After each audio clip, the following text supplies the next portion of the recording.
Ma'am आप गाँव production की भी बात करती हैं, अक्सर गाँव प्रोडक्शन की बात करती हैं। बीफ के खिलाफ अभी आपने इलेक्शन कमीशन ऑफ इंडिया में जाके एप्लीकेशन भी दी है, जाके उनसे सवाल करें। लेकिन आपसे भी सवाल कर सकते हैं मैम, आप इससे वो नहीं कर सकते। मैम मेरे खत्म करने दे, आपका सवाल का मेरा जवाब खत्म हो जाना चाहिए।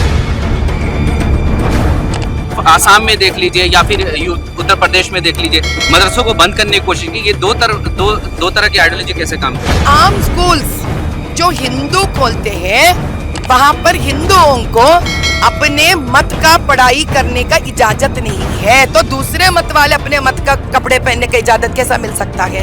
हिंदू स्कूल्स को भगवत गीता पढ़ाने नहीं देते हो, लेकिन हिजाब पहन के जाने की इजाजत चाहिए आप लोगों को कि हम हिंदू स्कूल्स खोलें, हिंदू स्कूल में भगवत गीता पढ़ाए, रामायण पढ़ाए, या नहीं तो उनका निकाल दो। क्यों वो लोग इसका इस्तेमाल भी नहीं करते, आके हमारे पास गड़बड़ भी करते हैं।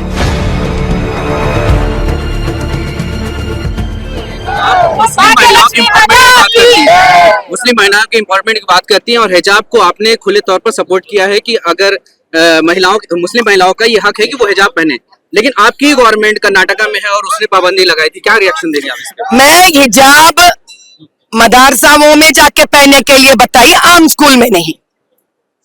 आम स्कूल माइनॉरिटीज नहीं खोलते हैं भैया। नहीं, मेरे खत्म करने दे, आपका सवाल का मेरा जवाब खत्म हो जाना चाहिए। इतना मौका देंगे आप मुझे, इसीलिए तो माइक दिया ना आप मुझे। आपका सवाल खत्म हो गया तो मैं नहीं, तो आप सवाल खत्म कर लीजिए तब मैं जवाब दूंगी। हाँ, मैंने एक ही बात किया है कि आम स्कूल्स जो हिंदू खोलते हैं वहां पर हिंदुओं को अपने मत का पढ़ाई करने का इजाजत नहीं है, तो दूसरे मत वाले अपने मत का कपड़े पहनने का इजाजत कैसा मिल सकता है? हमने ये कहा है आर्टिकल 30 के दरमियान माइनॉरिटीज को खुद के स्कूल्स खोलने का हक है, जैसे कि मदरसा, वहां पे वो लोग बखूबी से हिजाब पहन के जा सकते हैं, जिसका उपयोग मजहब को करना चाहिए। वहां पे अंग्रेजी पढ़ाई दिलवाने की वो लोग सारी प्रयत्न कोशिश करना चाहिए, वो ना करते हुए मदरसाओं को अनाथ छोड़ देकर ये लोग वक्फ बोर्ड के पैसे खा लेते हुए क्यों आकर रेगुलर आम स्कूल के ऊपर गिर रहे हैं? ये क्या सोच है, क्या बंटवारा है ये? इससे अगर इस सवाल का जवाब क्या? मुस्लिम महिलाओं के ही तो डर लग रहा है कि अगर आप राजनीति में आती हैं और कामयाब होती हैं, तो जैसे कर्नाटक में गवर्नमेंट ने फैसला लिया, हो सकता है फ्यूचर में आप भी इस तरह का स्टेप ले। मैं कॉन्स्टिट्यूशन के विरुद्ध नहीं, भैया सुनिए, मैं कौन हूँ? इस देश की नागरिक हूँ। आप और मुझे सभी को क्या पाबंदी है? इस राज्यांग का पालन करना, कॉन्स्टिट्यूशन को साथ लेकर चलना। जब कॉन्स्टिट्यूशन इतना ठोस के हर माइनॉरिटी के लिए उनका एक फ्रीडम, एक स्वतंत्रता दी है, आप उसको इस्तेमाल ना करते हुए आप आम जनता को जो उन्होंने नहीं दी है, जो फैसिलिटी उनको नहीं दी है, आप आके वहां पर टांग लड़ाना चाह रहे हो। ये कितनी गलत बात है। आप राज्यांग के विरुद्ध जा रहे हो, तब तो है नहीं बात सही। बस मैम आप गाँव प्रोडक्शन की भी बात करती हैं, अक्सर गाँव प्रोडक्शन की बात करती हैं। बीफ के खिलाफ अभी आपने इलेक्शन कमीशन ऑफ इंडिया में जाके एप्लीकेशन भी दी है, लेकिन दूसरी तरफ अगर हम देखते हैं इलेक्टोरल बॉन्ड के नाम पे आपकी ही पार्टी ने करोड़ों रुपए लिए। मैम क्या कहेंगे इस पे?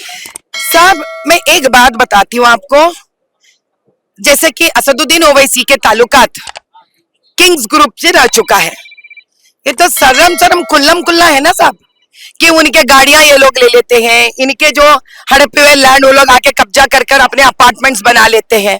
दोनों के जो ताल्लुकात है, इसको निकालने के लिए ही हर इंडस्ट्री को आगे लेके जाने के लिए उस इंडस्ट्री को भी हक बनता है कि वो जो अपने पार्टी को पसंद करते हैं उनके अच्छे काम देकर उनको आगे लेके जाने का उनको एक हक मिलना चाहिए। अगर आप वैसा देखे गए तो परसेंटेज के हिसाब से अपने ये भाजपा पार्टी के एक एमपी को सिर्फ 32 करोड़ ही मिला है।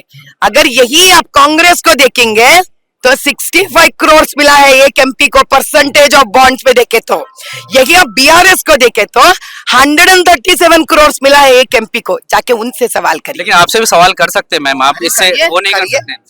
लास्ट सवाल मेरा ये है कि अभी आप मदरसा का भी सपोर्ट किए, जैसे आपने अभी स्टेटमेंट में कहा, इससे पहले भी कहा मदरसा का सपोर्ट किए, लेकिन दूसरी तरफ आसाम में देख लीजिए या फिर उत्तर प्रदेश में देख लीजिए, मदरसों को बंद करने की कोशिश की। ये दो तरह की आइडियोलॉजी कैसे काम करेगी? ये इसलिए हो रहा है क्योंकि 75 इयर्स कॉन्स्टिट्यूशन में जो आर्टिकल 30 दिए हैं मदरसों में बच्चों को मजहब और एक ही साथ अंग्रेजी पढ़ाई देने के लिए, क्या वो लोग इसका इस्तेमाल करें?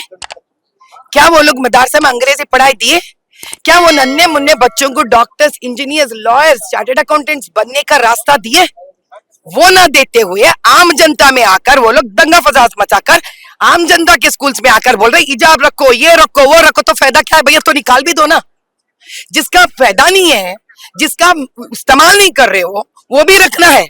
यहाँ पे आम जनता को आकर इनको भी तकलीफ देना है, तब क्या करेंगे? आम जनता को भी आप वही रिलीजियस राइट दे दो कि हम हिंदू स्कूल्स खोलें, हिंदू स्कूल में भगवत गीता पढ़ाए, रामायण पढ़ाए, या नहीं तो उनका निकाल दो। क्यों? वो लोग इसका इस्तेमाल भी नहीं करते, आके हमारे पास गड़बड़ भी करते हैं। दो तो नहीं हो सकता नहीं साहब। मेरी बेसिक एजुकेशन मदरसा से, आप मदरसा कह रहे हैं कि वहाँ इस तरह के लोग निकले। मैं एक जर्नलिस्ट हूँ, मैं मेरे तरह बहुत सारे लोग जर्नलिस्ट हैं, एडवोकेट हैं, बहुत दूसरे फील्ड्स में। तो हम कह रहे हैं ना मदरसा में अंग्रेजी पढ़ाई शुरू। मैं क्या कह रही हूँ, आप मदरसा में अंग्रेजी पढ़ाई दीजिए। तो आप जर्नलिस्ट आवाज क्यों नहीं उठाते कि हिंदू स्कूल्स में आके हिजाब पहन के आने के लिए जब लोग कहते हैं, जब असदुद्दीन ओवैसी जैसे लोग आवाज उठाते, तो उनके खिलाफ आप आवाज क्यों नहीं उठाते हो? बताइए, गलत नहीं है क्या? हिंदू स्कूल्स को भगवत गीता पढ़ाने नहीं देते हो, लेकिन हिजाब पहन के जाने की इजाजत चाहिए आप लोगों को। ये कहाँ न्याय है? क्या ये? मैं एक आम इंसान के जैसा पूछती हूँ, क्या ये न्याय है? है ये न्याय? मदरसों में बच्चों को आप अंग्रेजी पढ़ाई नहीं देते हो, जहाँ पे परमिशन है उसके बारे में कभी बात नहीं करते हो। बच्चे खाने तक नहीं मिलता वहां पर, इसके बारे में आवाज नहीं उठाना है। आपको कहाँ आवाज उठाना है? हिंदू स्कूल्स में जो हिंदू लोग एस्टैब्लिश करते हैं वहां भगवत गीता तक पढ़ाने नहीं देते हैं, वहां हिजाब पहनने के लिए बात करते हो। दरार कौन लेके आ रहा भैया? अधर्म कौन कर रहा है भैया? वही जाने आप।